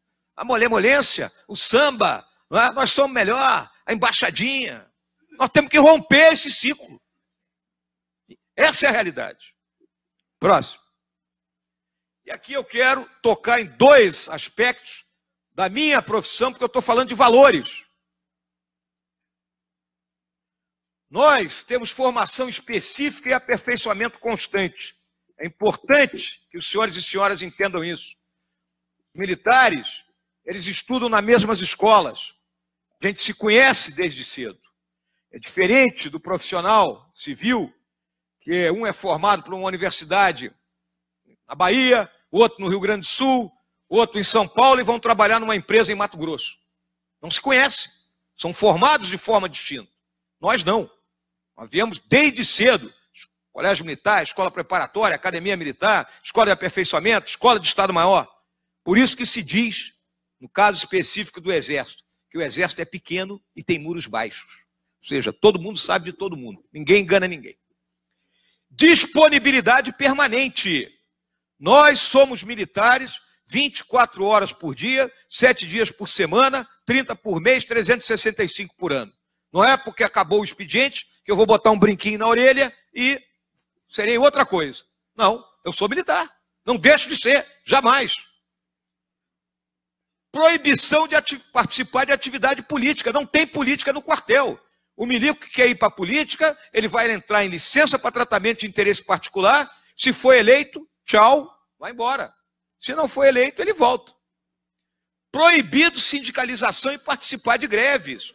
Senhores e senhoras já imaginaram se tivéssemos o sindicato dos cabos de soldado, o sindicato dos tenentes, o sindicato dos oficiais superiores e dos generais. Seria um sindicato fortíssimo esse, não é? Com alta capacidade de mobilização. Não é? E greve não tem. Não tem essa história de sentar no chão e não vou. Tem o famoso RDE, o Regulamento Disciplinar do Exército. Já dizia Osório, é fácil a missão de comandar homens livres. Basta mostrar-lhes o caminho do dever e o RDE. Princípios rígidos de hierarquia e disciplina. Então, é uma estrutura hierarquizada e disciplina. A disciplina não significa subserviência. A disciplina significa o quê? Que nós vamos debater, estudar uma linha de ação e no momento que o comandante decide, mesmo que não seja aquilo que eu achava melhor, eu vou cumprir. Isso é a disciplina. Direitos trabalhistas? Não tem. O militar tira serviço, terminou amanhã às 8 horas da manhã, ele vai para o expediente normal. Ele não vai ganhar hora extra, ele não vai ganhar adicional de insalubridade. Não tem nada disso. Não há, não tem FGTS. É característica da profissão. A mobilidade com suas consequências para a família. Eu morei em 23 casas diferentes ao longo dos meus 46 anos de serviço. Minha esposa, ela começou a namorar comigo, eu era aluno do colégio militar. Foi noiva do cadete, casou com um aspirante. Carregou a casa nas costas ao longo de todo esse período. Meus filhos estudaram em dos colégios mais distintos do Brasil. Mas nada impediu que nós constituíssemos um núcleo familiar, alegre e coeso. mas é uma característica. E no mundo de hoje, onde a força de trabalho da mulher é importantíssima, as nossas esposas têm uma dificuldade tremenda de se inserir no mercado de trabalho. E hoje é necessário. Antigamente o provedor resolvia tudo, hoje não resolve mais, porque as necessidades são muito maiores. Agora mesmo, meu neto mais velho fez 14 anos, queria um computador gamer. Pô, que diabo de computador gamer? R$3.000. Eu digo, pô, como é que é possível isso? Antigamente, quando o cara fazia 14 anos, ele ganhava um livro, um joguinho e estava muito satisfeito. Dedicação exclusiva. Milico só pode ser milico. Nós não podemos ter outra profissão. Só tem 2 grupos no estamento militar que pode trabalhar fora. É a turma de branco, a turma da saúde e os professores. O resto, se eu agora sou general de exército, eu resolvo abrir agora o termo moderno, né? Food truck, né? Eu resolvi abrir um food truck ali na praça lá do Cruzeiro. O general Vilas Boas, se souber, ele vai me botar em conselho. Nós não podemos ter outra profissão, porque é dedicação exclusiva. Risco de vida faz parte da profissão. Aqui embaixo está obscurecido, é o vigor físico. Não importa idade, posto ou graduação. Nós somos submetidos a teste físico e temos que estar em excelentes condições. Faz parte da profissão. Próximo. E temos um juramento, onde estão todos os nossos valores. Todos nós, um dia, juramos isso perante a nossa bandeira. Então, quando eu digo incorporando o meu exército brasileiro, eu estou mostrando o espírito de corpo. Quando eu prometo, eu estou declarando um compromisso. Cumprir as ordens das autoridades. Está aqui a disciplina. Respeitar os superiores hierárquicos. Está aqui a hierarquia. Tratar com afeição os irmãos de arma, camaradagem, com bondade os subordinados. Volta e meia falam que nós não somos, somos truculentos. Aqui todos nós juramos a dignidade da pessoa humana. A dedicação, dedicar-me inteiramente. O patriotismo a quê? Ao serviço da pátria. O senso de missão, cuja honra, integridade e instituições, o quê? Defenderei. E a abnegação, com o sacrifício da própria vida. Então, minhas senhoras, meus senhores, a gente nunca se acha melhor do que ninguém, mas podem ter certeza que os militares constituem um grupo especial de homens e mulheres. Próximo. E, finalmente, eu deixo como mensagem, como guerreiro de selva, 5 anos de Amazônia, uma das leis da guerra na selva, que eu considero fundamental nos tempos difíceis que estamos vivendo. Temos que aprender a suportar o desconforto e a fadiga sem nos queixarmos e sermos moderados em nossas necessidades. E podem ter certeza de uma coisa, foi muito claro, o que foi dito aqui pelos nossos companheiros da mesa. Nós vamos vencer, nós somos maiores que isso tudo, nós vamos ultrapassar isso, porque o conjunto do povo brasileiro, ele é melhor que esse bando todo. Tenham confiança. Muito obrigado pela atenção.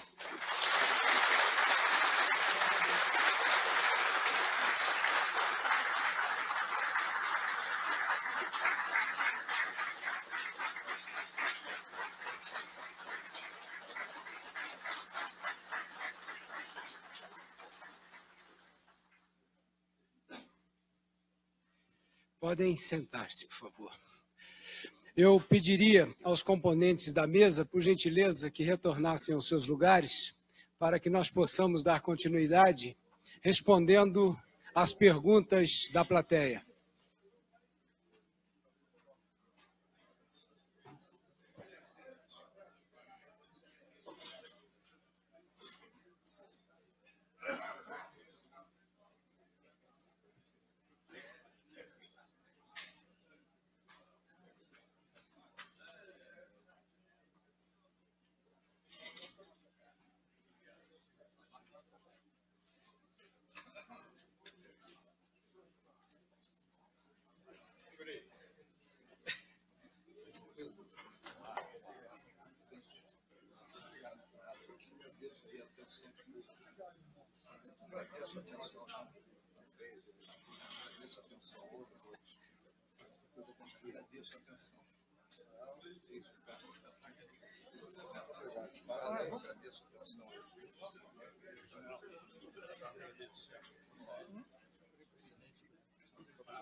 Tranquilo, pode chegar.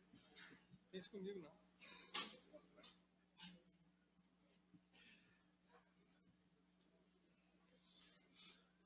Bom, General Mourão, a sua brilhante apresentação, haja vista o aplauso de pé do nosso auditório.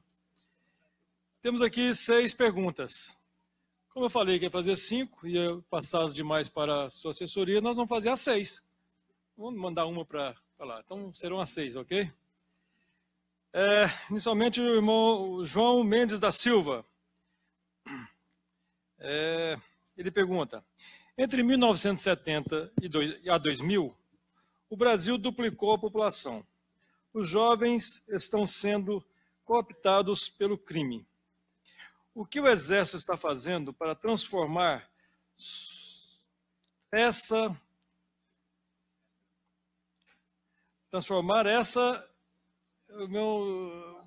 situação em patriotas?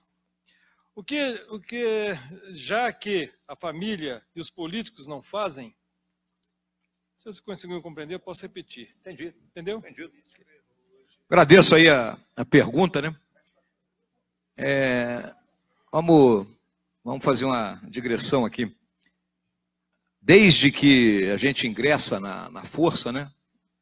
E quando nós chegamos nos quartéis ali, como jovem, eu cheguei como aspirante em Cruz Alta, lá no interior do Rio Grande do Sul, aos 22 anos de idade, e aí você se depara com aquela rapaziada que na época eram 3 anos mais novos do que eu, 19 anos tinham, né?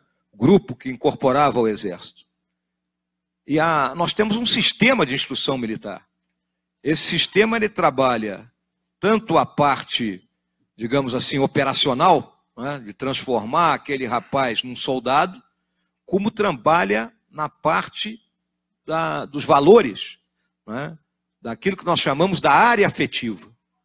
E esse é um trabalho constante, que é feito pelos oficiais, pelos sargentos, né? Ele tem uma série de palestras, né, digamos assim, de reuniões, né, onde são debatidos esses temas, onde se procura transmitir ensinamentos que vão desde a própria história do país, da história da unidade a qual ele está pertencendo, né, discutindo sobre a cidade, sobre o Estado, né? Então existe toda uma transmissão de conhecimento para essa juventude. Agora, é óbvio que o Exército tem as suas limitações, né? Se nós fôssemos um exército de 1 milhão de homens, nós atingiríamos um público muito maior.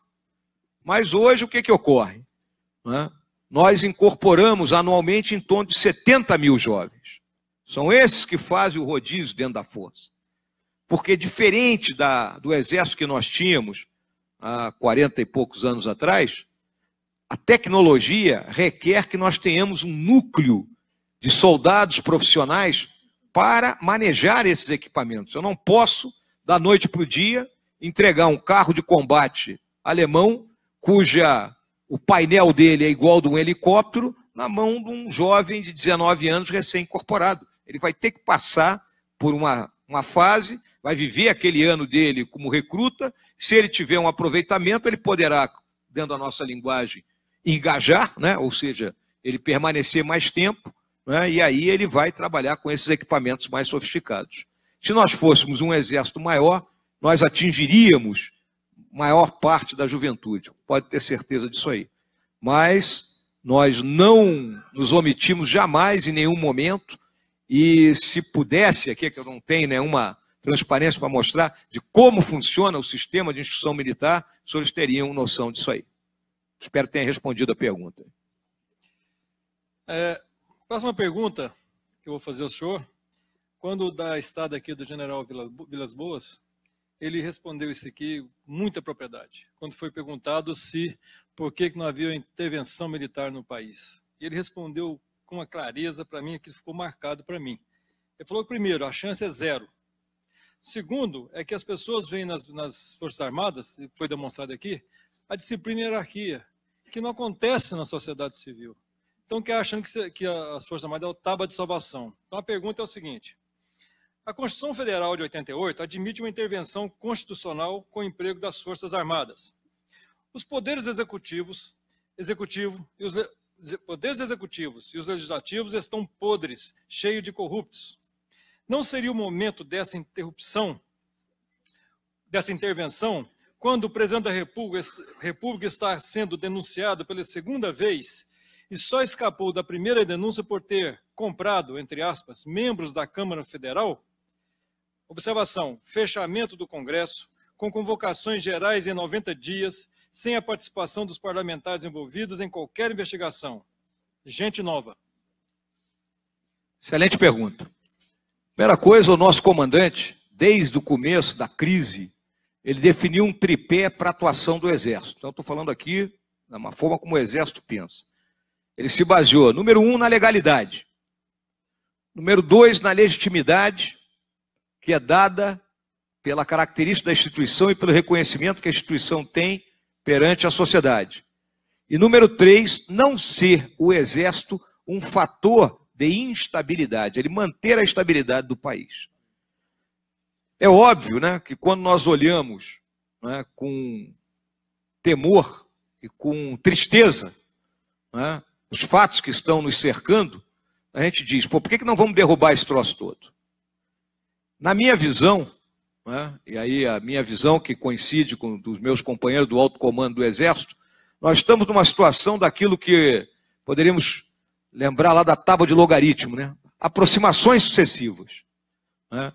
Até chegar o momento em que ou as instituições solucionam o problema político, né?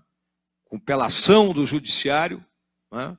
Retirando da vida pública esses elementos envolvidos em todos os ilícitos, ou então nós teremos que impor isso. Agora, qual é o momento para isso? Não existe forma de bolo. Não tem. Nós temos uma terminologia militar que se chama o Cabral, né? Uma vez que Cabral descobriu o Brasil, quem segue o Cabral descobre alguma coisa. Então não tem Cabral. Não existe Cabral de revolução, não existe Cabral de intervenção. Nós temos planejamentos muito bem feitos. Então, no presente momento, o que é que nós vislumbramos? Os poderes terão que buscar a solução. Se não conseguirem, chegará a hora que nós teremos que impor uma solução.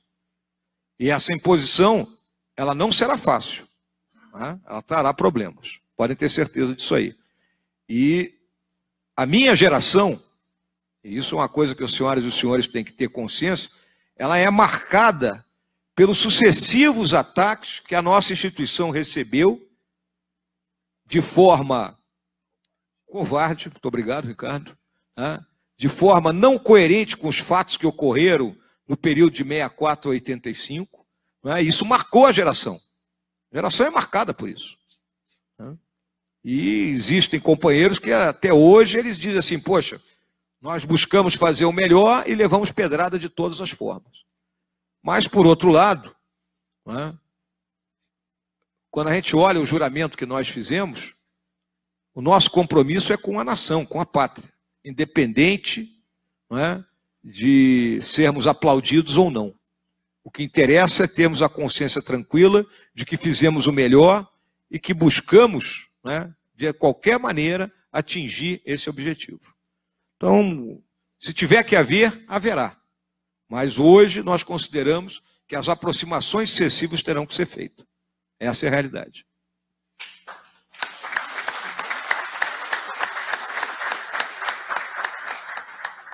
A próxima pergunta tem muita relação com essa que o general acabou de explicar. Irmão Hannes Kozlovics, você está satisfeito com a resposta?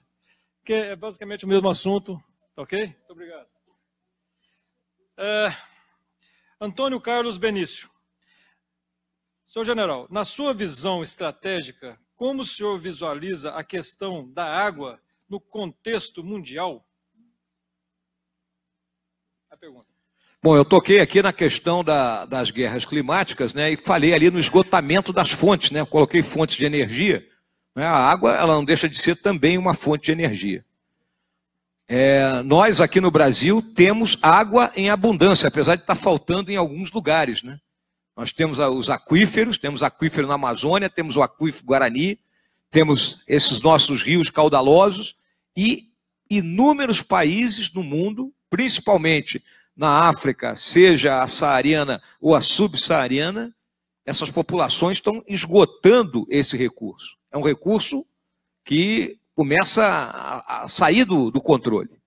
Então, nós temos um temor muito grande, é óbvio que num futuro haja uma tentativa de colocar populações que estão em situação, né, totalmente desesperadora dentro do nosso país, né? Então, esse problema da água é um problema sério, nós estamos vendo isso aqui no Distrito Federal. Vamos colocar uma fotografia pequena. Para quantos milhões de habitantes foi planejada isso aqui? Acredito que 1,5 milhão, 2 no máximo. Nós estamos com 3 milhões de habitantes, as fontes são as mesmas. Então, nós temos que, número 1, colocar uma cultura de que a água ela tem que ser poupada, porque nós não temos essa cultura. E número 2, defender o grande número a grande quantidade de reservas que nós possuímos. Isso é uma tarefa das Forças Armadas. A primeira tarefa é uma tarefa do mundo político, né? Do mundo, de toda a população, né? De aprender a preservar esse bem que é a água. Essa é a minha visão. Humberto Serrano. Como está a infraestrutura das Forças Armadas do Brasil? Não por seu ideal, mas por sua capacidade de combater os desmandos existentes e a sustentação da segurança de nossa pátria. Há uma visão do Exército que possa estabilizar nosso país? Eu me referi aqui, né? O Exército ele trabalha com preparo e emprego, né? O preparo é nós aprontarmos toda a nossa tropa operacional para cumprir a missão em termos genéricos, vamos colocar. Toda vez que nós tivermos uma crise, nós aproximamos aquilo que nós chamamos das tropas de pronto emprego. O que são hoje as nossas tropas de pronto emprego? São a Brigada de Infantaria Paraquedista, a 12ª Brigada de Infantaria Leve, que fica no estado de São Paulo, a Brigada de Aviação e o Comando de Operações Especiais. Então, qualquer crise, esses se aproximam primeiro e iniciam a contenção da crise. Seja ela uma garantia da lei e da ordem no Rio de Janeiro, seja um problema de fronteira na Amazônia, seja um problema de fronteira no Mato Grosso, seja uma crise de segurança pública no Nordeste. A partir daí, nós temos capacidade de preparar novas tropas e, num prazo de 3 a 4 meses, substituir as forças de pronto emprego. Essa é a nossa concepção estratégica. É dessa forma que o Exército atua. Então, para as ameaças que nós vislumbramos hoje, nós estamos preparados. Essa é a realidade.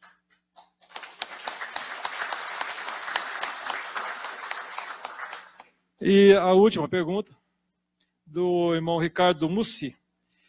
Embora sejamos totalmente a favor da paz, no mundo atual, uma nação não dispor de arma nuclear e com isso o poder de dissuasão não é uma temeridade?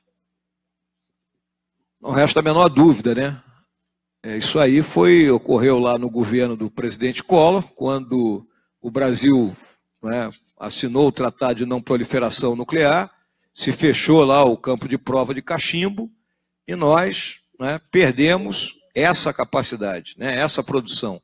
Apesar de, pelos trabalhos que a Marinha vem fazendo para o submarino nuclear, nós, em futuro muito próximo, temos condições de dominar todo o ciclo nuclear. E aí, senhoras e senhores, veem que a questão da Coreia do Norte, um país, se nós formos olhar no Concerto das Nações, totalmente insignificante, com uma população submetida, né, a uma ditadura feroz, mas ele tem a sua arma nuclear.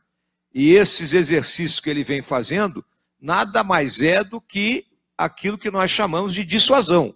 É para mostrar que ele tem capacidade de chegar a um gigante, ele tem um canivete que ele pode enfiar na barriga do gigante e o gigante vai sangrar. Nós há muito tempo lutamos, né, dentro da nossa marinha, principalmente, pelo submarino nuclear, pela capacidade de dissuasão que ele apresenta, e principalmente, se ele for dotado de armamento nuclear, né, ele se torna uma arma extremamente poderosa. Então, a realidade é que, se nós abandonamos isso, nós oferecemos um flanco, né? Essa é uma realidade, não tem como contestar isso.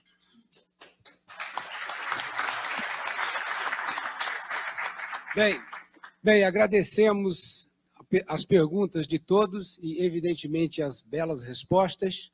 E, nesse momento, eu passo a palavra ao presidente da Soberana Assembleia Federal Legislativa, o nosso irmão Ricardo.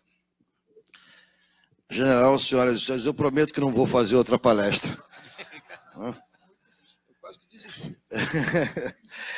General, nós queremos agradecer imensamente essa noite brilhante que o senhor nos proporcionou e, sobretudo, por deixar gravado no coração e no íntimo de cada um de nós que nós devemos ter esperanças e que não estamos e não vamos caminhar sozinhos, que nós podemos contar com as Forças Armadas em defesa da sociedade brasileira, em defesa desse nosso grande país. E eu quero pedir ao meu soberano grão-mestre, Marcos José da Silva, que, por favor, passe a mão do nosso irmão e general Antônio Mourão a medalha comemorativa dos 195 anos de fundação do Grande Oriente do Brasil. O general não pode ser da parte.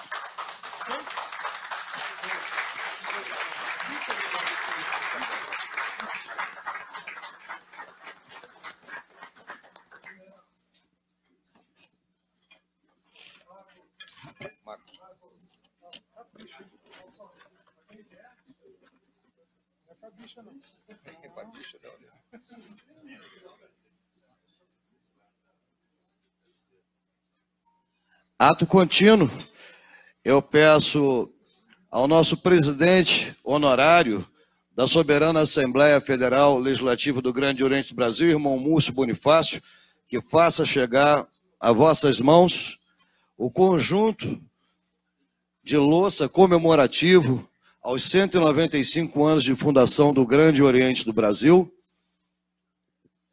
General, o Grande Oriente do Brasil comemorou recentemente 195 anos. E é uma organização que respeita muito o Exército Brasileiro. Então, essa lembrança, nós esperamos que o senhor a cultive com a mesma tradição com que faz em relação ao Exército Brasileiro. Obrigado, irmão.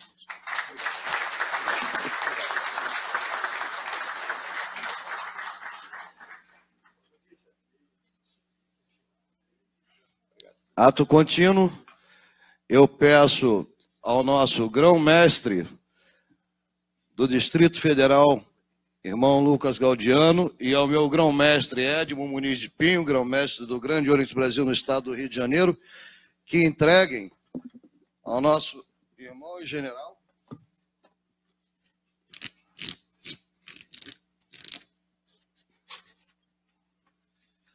essa moção de congratulações do Grande Oriente do Brasil.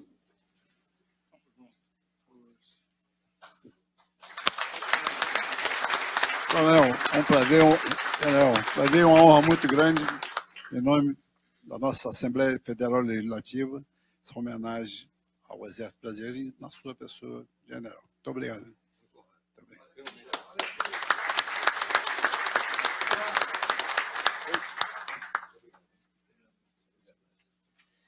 Para encerrar nossa brilhante noite de hoje, eu passo a palavra ao nosso soberano grão-mestre para suas considerações. Apenas desejar uma boa noite a todos, e que o grande arquiteto do universo, que é Deus, esteja sempre presente em nossa atividade, assim como, general, protegendo o nosso querido Exército e as nossas Forças Armadas brasileiras. Obrigado. Que assim seja. Obrigado. Um abraço a todos.